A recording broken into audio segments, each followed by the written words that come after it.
Hello అండి. Welcome to our channel సరే story time. ఈరోజు చెప్పుకోబోయే కథ ప్రాణసఖి. కౌశల్ని కాదు అని రిషితో వెళ్ళిన అవును. మరి రిషిని భర్తగా ఒప్పుకున్నట్లేనా? మరి తెలియాలంటే కథలోకి వెళ్ళాల్సిందే కదా. వెళ్లే ముందు తప్పకుండా లైక్ చేసి కామెంట్స్ ఇచ్చి సబ్స్క్రైబ్ చేసుకోండి ఫ్రెండ్స్. ప్రాణసఖి 21 ఎపిసోడ్.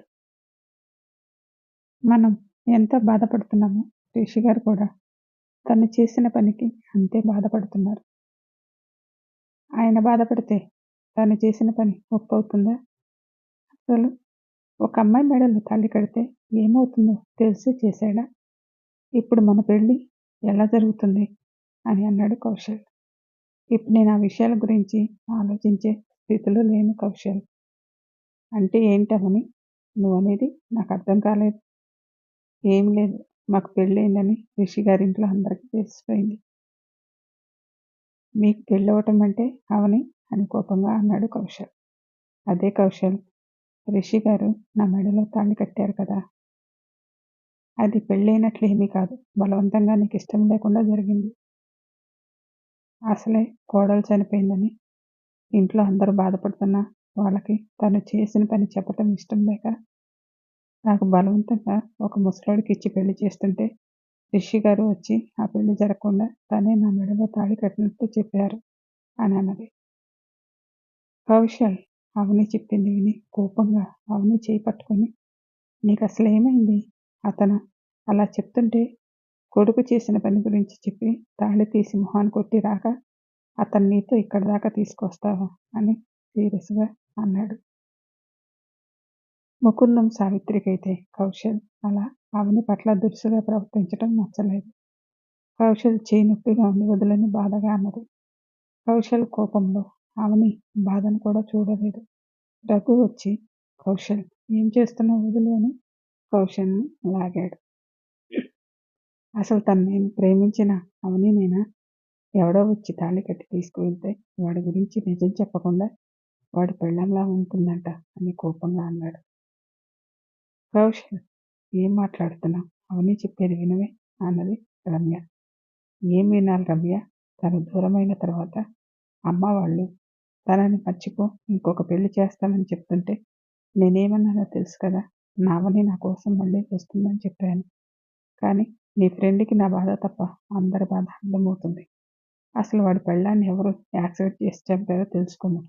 అంతేకాని అనుమానం ఉంది కదా అని కనిపించిన ప్రతి అమ్మాయిని చూసి తన పెళ్ళాన్ని చంపింది తనే అని తాళి కడితే పిచ్చోడని మెంటల్ హాస్పిటల్లో వేస్తారు. లోపల ఉన్న రిషి అప్పటికి ఆవేశాన్ని అణుచుకున్నాడు. కానీ కౌశల్ అలా మాట్లాడుతుంటే ఇక ఆగలేక బయటికి వచ్చి కౌశల్ షర్ట్ పట్టుకొని ఎవర్రా పిచ్చోడు అని ఎర్రబడిన కళ్ళతో చూశాడు. అవని అయితే భయంతో వణికిపోతూ, రిషి గారు మీ గురించి తెలియకేదో అన్నాడు, వదిలేయండి. వీడు తెలియక కాదు, అన్నీ తెలిసే మాట్లాడుతున్నాడని నాకు తెలుసు, నాకు అర్థమైంది అని కౌశల్ వైపు సీరియస్గా చూసి, ఆ రోజు ఆ కారులో ఎవరున్నారో నాకు తెలుసురా. నేను ఎందుకు చెప్పకుండా ఆగానో నాకు తెలుసు. ఇంకొక మాట నా గురించి నీ నోటి వెంట వచ్చింది మాట్లాడటానికి ముందు లేకుండా చేస్తా, జాగ్రత్త. అవని, నువ్వు మీ వాళ్ళతో మాట్లాడాలని అన్నావు, తీసుకొచ్చాను.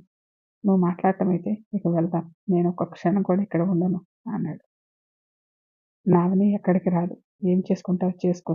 నువ్వు చేసుకున్న పెళ్లిని ఎలా రద్దు చేయాలో నాకు బాగా తెలుసు అన్నాడు. అవునా, సరే అవని, నీ మాట కూడా ఇదేనా అని అడిగాడు. అవనికి సిరి చావుకి కారణమైన వాళ్ళెవరో తెలుసుకోవాలని మనసులో ఉంది. అదే కాకుండా ఆ ఇంట్లో వాళ్ళని మళ్ళీ మనుషులను చేసి రావాలని అనిపించి, లేదు రిషి గారు, నేను మీతో వస్తాను అన్నది. అవని అంటూ కౌశల్ సీరియస్గా చూశాడు. సారీ కౌశల్, నీ మాట కాదని వెళ్తున్నాను. నేను ఆయన భార్యగా వెళ్ళటం లేదు, ఒక మనిషిగా వెళ్తున్నాను. నేను అనుకున్న పని అవ్వగానే వస్తానని అమ్మ, నా గురించి దిగులు పెట్టుకోకండి అని చెప్పి రమ్య అమ్మ వాళ్ళని జాగ్రత్తగా చూసుకోమని చెప్పి రిషితో వెళ్ళిపోయింది అవని. అవని వెళ్తుంటే కౌశల్ కోపంగా చూస్తూ, అవనికి నా మీద అసలు ప్రేమే లేదు, అందుకే నన్ను కాదు అని వాడితో వెళ్ళింది. నేనే పిచ్చోళ్ళ అవని అవని అంటూ తిరిగాను.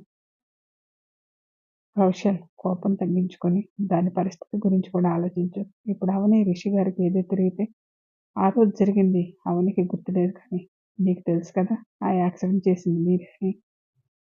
అవని మీద జాలితోనూ ఏమో రిషి గారు పోలీసులకి చెప్పలేదు. ఇప్పుడు నువ్వు ఇలా ఉంటే ఆయన గారు కోపంతో వెళ్ళి పోలీస్ స్టేషన్లో కంప్లైంట్ ఇచ్చి వస్తాడు. అప్పుడు నువ్వు అవని ఇద్దరు జైలుకి వెళ్తారు. నేనేమి డ్రైవ్ చేయలేదు కదా నన్నెందుకు అరెస్ట్ చేస్తారు అన్నాడు కౌశల్. నువ్వు కారులో ఉన్నావు కాబట్టి నిన్ను కూడా తీసుకువెళ్తాను. రమ్య చెప్పేది కూడా నిజమే కౌశల్. కోపం తగ్గించుకొని నిదానంగా ఆలోచించు. అవని చేసేది కరెక్టే అని అనిపిస్తుంది. మీ ఇద్దరికి నా బాధ అర్థం కాదు. ముకుందం వచ్చి కౌశల్ ఇన్ని రోజులు అవని కోసం ఎదురు చూశాను. ఇంకొన్ని రోజులు ఆగితే అవని వస్తుంది కదా. మీరు కూడా అలా మాట్లాడతారు ఏంటంకల్. అవని వచ్చిన తర్వాత మా మమ్మీ వాళ్ళు అవనితో వెళ్ళి కొట్టుకుంటారా? అయినా అవని అలా వెళ్ళటం తప్పు అని వెళ్ళాడు కౌశల్. అంకుల్ కౌశల్ కోపం తగ్గితే ఆలోచిస్తాడులే. మీరు బాధపడకండి వస్తాను అంకుల్ అని రమ్య ఏదైనా అవసరమైతే కాల్ చేయని రఘు వెళ్ళాడు. ఏంటి రమ్య ఇలా జరిగింది? అసలు ఆ రోజు అవని పబ్కి ఎందుకు వెళ్ళింది? అక్కడికి వెళ్ళకపోయినట్లయితే ఇలా జరిగేది కాదు కదా. ఇందులో అవని తప్పేం లేదంటే అవని రానని చెప్పింది. కౌశల్ బలవంతంగా తీసుకువెళ్ళాడు. అసలు ఆ యాక్సిడెంట్ ఎలా జరిగిందో తెలియదు. కానీ రిషి గారి భార్య చనిపోయారు. తను ప్రెగ్నెంట్ కూడా. పాపం వాళ్ళకెంత బాధ ఉంటుంది. నువ్వు చెప్తుంది నిజమే కానీ తెలిసి చేయలేదు కదా రమ్య. ఏది ఏమైనా మన వాళ్ళు చేసిన పని వల్లే కదా వాళ్ళ కుటుంబం ఇంత బాధను అనిపిస్తుంది ఆంటీ. అవనికి తన వల్లే రిషి గారి భార్య దూరమైందని తెలియకుండానే రిషి గారికి సహాయం చేయాలి అనుకుంది. ఇంట్లో వాళ్ళకి నెమ్మదిగా నిజం చెప్పి వస్తుంది. అప్పటిదాకా మనం ఎదురు చూడాలి. రమ్య నువ్వు ఇక్కడ ఒక విషయం మర్చిపోతున్నావు. అవని ఆ ఇంటికి రెండుగానో చుట్టంగానో వెళ్ళలేదు. అతని భార్యగా వెళ్ళింది. తెలుసా ఆంటీ కరెక్ట్గా కౌశల్ తాళి కట్టే సమయానికి రిషి గారు వచ్చి తాళి కట్టి తీసుకెళ్ళటం చూస్తే మన అవని వల్ల జరిగిన పొరపాటుకి దేవుడు అవనిని రిషికి దగ్గర చేయాలని ఇలా చేశాడేమో అనిపిస్తుంది.